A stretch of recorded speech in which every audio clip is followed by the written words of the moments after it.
ഈശോമിശിഹായ്ക്ക് സ്തുതിയായിരിക്കട്ടെ. ഇന്ന് നവംബർ 16-ാം തീയതി. ഇന്നത്തെ വണക്കമാസ ധ്യാനത്തിൽ ശുദ്ധീകരണ സ്ഥലത്തിലുള്ള ആത്മാക്കൾ നമുക്ക് സ്വന്തപ്പെട്ട ആത്മാക്കളാണ് എന്നാണ് നമ്മെ മനസ്സിലാക്കുന്നത്. കാരണം ശുദ്ധീകരണ ആത്മാക്കളെ നമ്മൾ സ്വന്തക്കാരെന്ന് കരുതുക തന്നെ വേണം. എന്തുകൊണ്ടെന്നാൽ അവരും നമ്മുടെ ദൈവത്താൽ സൃഷ്ടിക്കപ്പെട്ട് നമ്മെപ്പോലെ ഇവിടെ ജീവിച്ച് എന്നെന്നും ദൈവത്തോട് കൂടെ വാഴാൻ നിയമിതരായിരിക്കുന്നതാണ്. നമ്മുടെ സകല ക്രിസ്ത്യാനികൾക്കും ദൈവം ഏകപിതാവാണ്, ഈശോമിശിഹാ ഏക രക്ഷിതാവാണ്, പരിശുദ്ധ മറിയം ഏക മാതാവാണ്, ജ്ഞാനസ്നാനം ഏക ആത്മീയ മുദ്രയാണ്, തിരുസഭ ഏക തൊഴുത്താണ്, മോക്ഷഭാഗ്യമാണ് ഏക ലക്ഷ്യം. ഇതാണ് നമ്മുടെ എല്ലാവരുടെയും ലക്ഷ്യം. അങ്ങനെ വരുമ്പോൾ നമ്മൾ ഒരു കുടുംബമാണ്. ആ കുടുംബത്തിലെ നമ്മുടെ സഹോദരങ്ങൾ മാത്രമല്ല, മരിച്ചു പോയിട്ടുള്ളത് ഭൂമിയിൽ നമ്മുടെ വേണ്ടപ്പെട്ടവരായിട്ടുള്ളവരുണ്ട്. നമ്മുടെ അമ്മ, നമ്മുടെ അപ്പൻ, നമ്മുടെ സഹോദരങ്ങൾ, അവരെല്ലാം നമുക്ക് വേണ്ടപ്പെട്ടവരാണ്. അതുപോലെ എന്തുമാത്രം ഉപകാരം ചെയ്തവരാണ് ലോകത്ത് നമ്മൾ ഇവിടെ ആയിരിക്കുമ്പോൾ. എന്തുമാത്രം ഉപകാരങ്ങൾ പലരും ചെയ്തിട്ടുണ്ട്. സ്വന്തം അമ്മ വിവരിക്കാൻ പറ്റുമോ? അപ്പൻ, അതുപോലെ അടുപ്പമുള്ളവർ, നമ്മുടെ ഫ്രണ്ട്സ്, അങ്ങനെ ഉപകാരം ചെയ്തവരൊക്കെ അവിടെ കിടക്കുകയാണ്. നമ്മൾ കുറച്ച് ദിവസമൊക്കെ ഓർക്കും, അത് കഴിഞ്ഞാൽ ഓർമ്മ പോലും ഇല്ല. അവരൊക്കെ നമ്മുടെ കൂടെ ജീവിച്ചിരിക്കുമ്പോൾ അവർക്ക് രോഗം വന്നാൽ നമ്മൾ എന്തുമാത്രം ശുശ്രൂഷിച്ചിരുന്നത്. ഇപ്പോൾ അവർ ഇവിടുത്തെ രോഗത്തിനേക്കാളും വലിയ രോഗാവസ്ഥയിലാണ് അവിടെ. അത് നമ്മൾ മനസ്സിലാക്കുന്നില്ല. അതുകൊണ്ട് വിശുദ്ധ പൗലോസ്ലീഹ നമ്മെ ഓർമ്മിപ്പിക്കുന്നത് പോലെ ശുദ്ധീകരണ വേദന അനുഭവിക്കുന്ന എല്ലാ ആത്മാക്കളോടും അധികം അലിവായിരിക്കണം. അവരെ ഒരിക്കലും മറക്കരുത് എന്നാണ് നമ്മൾ ഇപ്പോൾ മനസ്സിലാക്കി വയ്ക്കേണ്ട കാര്യം. ഇന്നത്തെ ജപം. അന്തമില്ലാത്ത ദയാനിധിയായ ദൈവമേ, ഞങ്ങളുടെ പ്രാർത്ഥന ദയാപൂർവം കേട്ടറിയണമേ. അങ്ങയെ അറിഞ്ഞ് വിശ്വസിച്ച് ഉറപ്പോടുകൂടെ സ്നേഹിച്ചു വരുന്ന ഞങ്ങളുടെ സംബന്ധക്കാരുടെ, സ്നേഹിതരുടെ ആത്മാക്കൾക്ക് വേണ്ടി ഞങ്ങളുടെ ജപങ്ങളും സഹനങ്ങളും പരിശുദ്ധ ബലികളും കൈക്കൊണ്ട് അവരുടെ പാപങ്ങൾ പുറത്ത് അവരെ അങ്ങേപ്പക്കൽ ചേർത്ത് കൊള്ളണമേ. മരിച്ച വിശ്വാസികൾക്കും വേണ്ടി മരിച്ച വിശ്വാസികളുടെ പ്രാർത്ഥനയും 5 സ്വർഗസ്ഥനായ പിതാവും സാധാരണ പോലെ ചൊല്ലണം. ഇന്നത്തെ സുകൃജപം. ഈശോമിശിഹായുടെ തിരുഹൃദയമേ, ഞങ്ങളുടെ മേൽ കൃപയായിരിക്കണമേ. ഇന്നത്തെ സൽക്രിയ. സിമിത്തേരിയിൽ ചെന്ന് ശുദ്ധീകരണ സ്ഥലത്തിലെ ആത്മാക്കളെക്കുറിച്ച് മുട്ടിന്മേൽ നിന്നുകൊണ്ട് 10 സ്വർഗസ്ഥനായ പിതാവ്, 10 നന്മ നിറഞ്ഞ മറിയമേ, 10 തൃത്വസ്തുതി ചൊല്ലണം. വിശുദ്ധർക്ക് നമ്മുടെ ജീവിതത്തിൽ ഒരു വലിയ സ്ഥാനം തന്നെ കൊടുക്കണം. അത് പറയുമ്പോൾ ദൈവത്തിൻ്റെ സ്ഥാനം അവർക്ക് കൊടുക്കാനോ ദൈവമായിട്ട് അവരെ കാണാനോ അല്ല പറയുന്നത്. വിശുദ്ധർ ദൈവത്തിൻ്റെ വചനം ദൈവം ആഗ്രഹിക്കുന്നത് പോലെ ജീവിച്ച് മരിച്ചവരാണ്. അതുകൊണ്ട് അവർ ദൈവത്തിന് ഏറ്റവും പ്രിയപ്പെട്ടവരാണ്. തൻ്റെ പ്രിയപ്പെട്ടവർക്ക് ദൈവം കുറേ അസാധാരണമായ കൃപകൾ കൊടുത്തിട്ടുണ്ട്. ആ കൃപകൾ വെച്ച്, വരങ്ങൾ വെച്ച് അവർ മനുഷ്യരെ വീണ്ടും ശുദ്ധീകരണ സ്ഥലത്ത് നിന്ന് രക്ഷപ്പെടുത്താൻ സഹായിക്കാൻ സന്നദ്ധരായിട്ടുള്ളവരാണ്.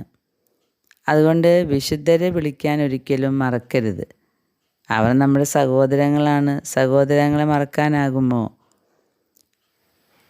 മരിയ സിമ പറയുകയാണ്, വിശുദ്ധ ഔസേപ്പ് പിതാവിന് ശുദ്ധീകരണ സ്ഥലം ഒഴിവാക്കുന്നതിന് നമ്മെ സഹായിക്കാൻ കഴിയുമത്രേ.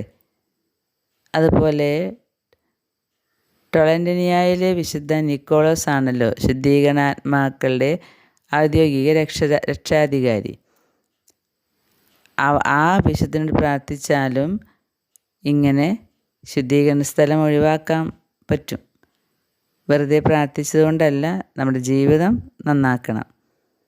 അതുപോലെ അനേകം വിശുദ്ധരുണ്ട്.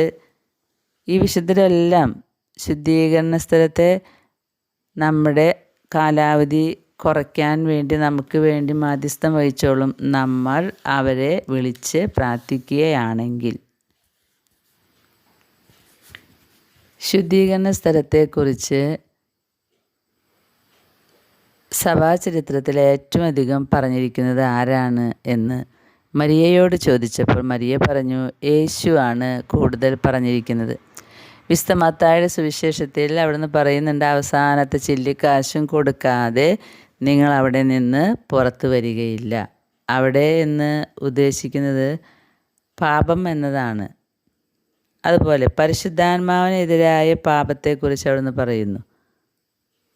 പരിശുദ്ധാത്മാവിനെതിരായ പാപം ക്ഷമിക്കപ്പെടുകയില്ല എന്ന്, ഈ ലോകത്തിലോ വരാനിരിക്കുന്ന ലോകത്തിലോ എന്ന് പറയുന്നു. അപ്പോൾ വരാനിരിക്കുന്ന ലോകത്ത് പാപങ്ങൾ ക്ഷമിക്കപ്പെടും. അങ്ങനെയാണ് നമ്മൾ മനസ്സിലാക്കുന്നത്. അപ്പോൾ ശുദ്ധീകരണ സ്ഥലത്ത് പാപം ക്ഷമിക്കപ്പെടാനുള്ള ഒരു വഴിയുണ്ട്. പക്ഷെ പരിശുദ്ധാത്മാവിനെതിരായി പാപം ക്ഷമിക്കപ്പെടുകയില്ല എന്നാണ് ഈശോ പറയുന്നത്. അതുപോലെ നരകം എന്ന് പറഞ്ഞാൽ അവസാന കാര്യമാണ്. സ്വർഗം അതുപോലെ തന്നെ മുന്നേ ഉള്ള ഒരു കാര്യമാണ്. നമ്മൾ അവിടേക്ക് പോകാനാണ് അവിടേക്ക് പോകാനാണ് നമ്മൾ കഷ്ടപ്പെട്ട് ജീവിക്കുന്നത്. സ്വർഗമോ നരകമോ അല്ലാത്ത ഒരു ലോകം, അതിനിടയിലാണ് വളരെ കാലമായി നാം അറിയുന്ന ശുദ്ധീകരണ സ്ഥലം. കുറേയധികം വിശുദ്ധരുണ്ട് കേട്ടോ, ശുദ്ധീകരണാത്മാക്കളുടെ അനുഭവം ഉള്ളവർ. വിശുദ്ധ പാദ്രോപ്പിയോ, വിശുദ്ധ കാതറിൻ, വിശുദ്ധ ജോൺ ബോസ്കോ, ബെൽജിയത്തിലെ ക്രിസ്റ്റീന, വിശുദ്ധ ബ്രിജിറ്റ, ഇവർക്കൊക്കെ ശുദ്ധീകരണ അനുഭവങ്ങൾ ധാരാളം ഉണ്ടായിരുന്നവരാണ്. മരിയ പറയുകയാണ്, വിശുദ്ധരായിട്ടുള്ള എല്ലാ ആത്മാക്കളും ശുദ്ധീകരണ സ്ഥലത്ത് നിന്ന് നമ്മെ മോചിപ്പിക്കാൻ വേണ്ടി പ്രാർത്ഥിക്കും, നമ്മൾ അവരോട് പ്രാർത്ഥിച്ചാൽ. അതുപോലെ ഒരിക്കൽ മരിയോട് ചോദിച്ചു,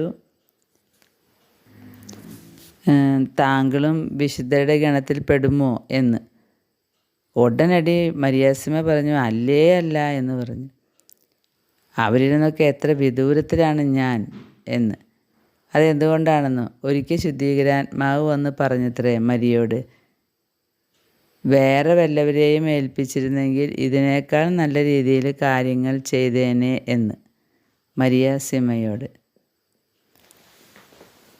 മരിയാസിമ പറയുകയാണ്, സ്വകാര്യ വെളിപാടുകൾ ഉണ്ടായി എന്നതുകൊണ്ടല്ല വിശുദ്ധർ ആകുന്നത്. യേശുവിൻ്റെ വചനമനുസരിച്ച് ജീവിക്കണം, അപ്പോഴാണ് വിശുദ്ധരാകുക.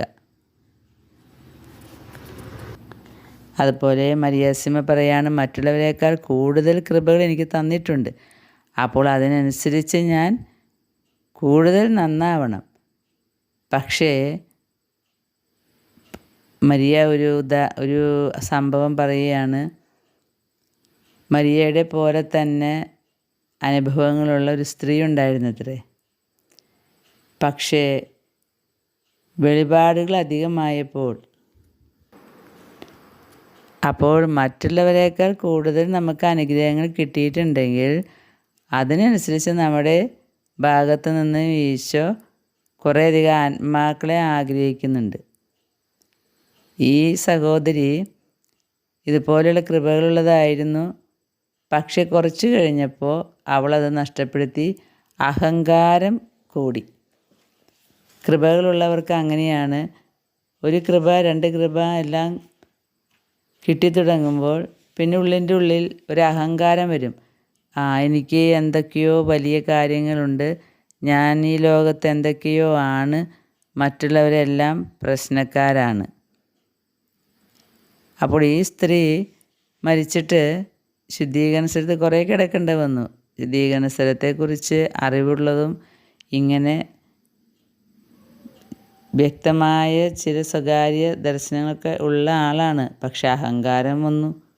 അഹങ്കാരം വന്നാൽ പിന്നെ ഒന്നും പ്രയോജനപ്പെടില്ല. പ്രിയ കൂട്ടുകാരെ, വെളിപാടുകൾ അധികമാകുമ്പോൾ നമ്മൾ അഹങ്കാരികളാകാതിരിക്കാൻ പ്രത്യേകം ശ്രദ്ധിക്കണമെന്നാണ് മരിയ പറയുന്നത്. അതുപോലെ മരിയ എടുത്തു പറയുന്നൊരു കാര്യം, സുവിശേഷം ജീവിക്കുന്നവരാണ് വിശുദ്ധരാവുക. സുവിശേഷം ജീവിക്കണം. നമുക്കിന്ന് ദൈവത്തോട് ആത്മാർത്ഥമായിട്ട് പ്രാർത്ഥിക്കാം. ദൈവമേ, എത്ര കൃപകളുണ്ടെങ്കിലും എത്ര അനുഗ്രഹങ്ങൾ ദൈവത്തിൽ നിന്ന് കിട്ടിയാലും അതിനെക്കുറിച്ച് നന്ദി പറയാനും ഒരിക്കലും അഹങ്കരിക്കാതിരിക്കാനുമുള്ള കൃപ ഞങ്ങൾക്ക് നൽകണമേ എന്ന് നമുക്ക് പ്രാർത്ഥിക്കാം. സഭാപ്രസംഗകൻ 12:14 പറയുന്നു, നല്ലതോ ചീത്തയോ ആയ ഏത് നിഗൂഢ പ്രവൃത്തിയും ദൈവം നീതിപീഠത്തിൻ്റെ മുമ്പിൽ കൊണ്ടുവരും. ദൈവത്തിൻ്റെ നീതിക്ക് മുമ്പിൽ കണക്ക് ബോധിപ്പിച്ച് ദൈവീക നീതിക്ക് മുമ്പിൽ പരിഹാരം ചെയ്യുന്നവരാണല്ലോ ശുദ്ധീകരാത്മാക്കൾ. യെശയ്യാ 4:4 പറയുന്നു, ന്യായവിധിയുടെ തീക്കാറ്റയച്ച് കർത്താവ് സിയോൻ പുത്രിയുടെ മാലിന്യങ്ങൾ ഇല്ലാതാക്കുമെന്ന്. അപ്പോൾ തീക്കാറ്റയച്ചിട്ടാണ് മാലിന്യങ്ങൾ ഇല്ലാതാക്കുന്നത്. മിക്ക 7 പറയുന്നു, എൻ്റെ ശത്രുക്കളെ, എന്നെക്കുറിച്ച് നിങ്ങൾ ആഹ്ലാദിക്കേണ്ട, വീണാലും ഞാൻ എഴുന്നേൽക്കും. ഞാൻ ഇരുട്ടിലായിരുന്നാലും കർത്താവ് എൻ്റെ വെളിച്ചമായിരിക്കും. അവിടുന്ന് എനിക്ക് വേണ്ടി വാദിക്കുകയും എനിക്ക് നീതി നടത്തിത്തരികയും ചെയ്യുന്നതുവരെ ഞാൻ കർത്താവിൻ്റെ രോഷം സഹിക്കും. ഞാൻ അവിടുത്തേക്ക് എതിരായി പാപം ചെയ്തുപോയി. അവിടുന്ന് എന്നെ വെളിച്ചത്തിലേക്ക് നയിക്കും. ഞാൻ അവിടുത്തെ രക്ഷ ദർശിക്കും. ശുദ്ധീകരണ സ്ഥലത്തിലെ ഒരാത്മാവിൻ്റെ അതിസുന്ദരമായ വാക്കുകളായും പ്രതീക്ഷയായും ഈ വചനഭാഗത്തെ കാണാനാകും. ശുദ്ധീകരാത്മാക്കൾ അങ്ങനെ നിരാശപ്പെട്ടുള്ള ആത്മാക്കളൊന്നുമല്ല.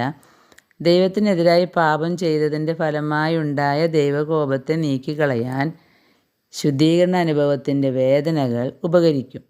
അവർ പ്രത്യാശയുള്ളവരാണ്, ലഭിക്കാനിരിക്കുന്ന രക്ഷയെക്കുറിച്ച് ഉറപ്പുള്ളവരാണ്. അതുകൊണ്ട് ശുദ്ധീകരാത്മാക്കളെ നമുക്ക് കൂടുതൽ സ്നേഹിക്കാം. അവർക്കാണിപ്പോൾ രക്ഷ കൂടുതൽ. അവർ അവരുടെ രക്ഷയ്ക്കുള്ള കാര്യങ്ങൾ ചെയ്തു തുടങ്ങി. നമ്മൾ ഇപ്പോഴും ഇവിടെ പാപം ചെയ്തുകൊണ്ടിരിക്കുകയാണ്. അപ്പോൾ അവർ നമ്മളെക്കാൾ നല്ല വിശുദ്ധരാണെന്ന് കണക്കാക്കാം. അവരുടെ പാപങ്ങളുടെ എല്ലാം പരിഹാരം അവർ ചെയ്ത് അവിടെ കിടക്കുകയാണ്. നമുക്ക് ഓർക്കാം, നമ്മുടെ പ്രിയപ്പെട്ട ശുദ്ധീകരാത്മാക്കളാണ് ഇവിടെ കിടക്കുന്നത്. അവർ നമുക്ക് പ്രിയപ്പെട്ടവരായിരുന്നു. ഇതിൽ നമ്മളെ സഹായിച്ചവരുണ്ടാകും, നമ്മളെ വിഷമിപ്പിച്ചവരുണ്ടാകും. രണ്ടുപേർക്കും നമ്മുടെ പ്രാർത്ഥന വേണം. നമുക്ക് നമ്മുടെ പ്രിയപ്പെട്ട ശുദ്ധീകരാത്മാക്കളെ മറക്കാതിരിക്കാം. മരിയ പറയുന്നത് പോലെ അവരെക്കുറിച്ച് എപ്പോഴും നമുക്ക് ഓർത്ത് അവർക്ക് വേണ്ടിയുള്ള സഹായങ്ങൾ നമുക്ക് ചെയ്തു കൊടുക്കാം. ഇന്നത്തെ സൽക്രിയ സെമിത്തേരിയിൽ ചെന്ന് ശുദ്ധീകരാത്മാക്കളെക്കുറിച്ച് മുട്ടിന്മേൽ നിന്ന് 10 സ്വർഗസ്ഥനായ 10 നന്മ നിറഞ്ഞ മറിയമേ 10 തൃത്വസ്തുതി ചൊല്ലുക എന്നതാണ്. ഇതിന് സാധിക്കാത്തവർ വിഷമിക്കേണ്ട, അവരവരുടെ സാധ്യതകൾക്കനുസരിച്ച് ചെയ്താൽ മതി കേട്ടോ. ദൈവം നമ്മെ അനുഗ്രഹിക്കട്ടെ. അനേകം ആത്മാക്കളെ നേടിയെടുക്കാൻ നമുക്ക് ഇടവരുത്തട്ടെ എന്ന് പ്രാർത്ഥിക്കാം. ആമീൻ.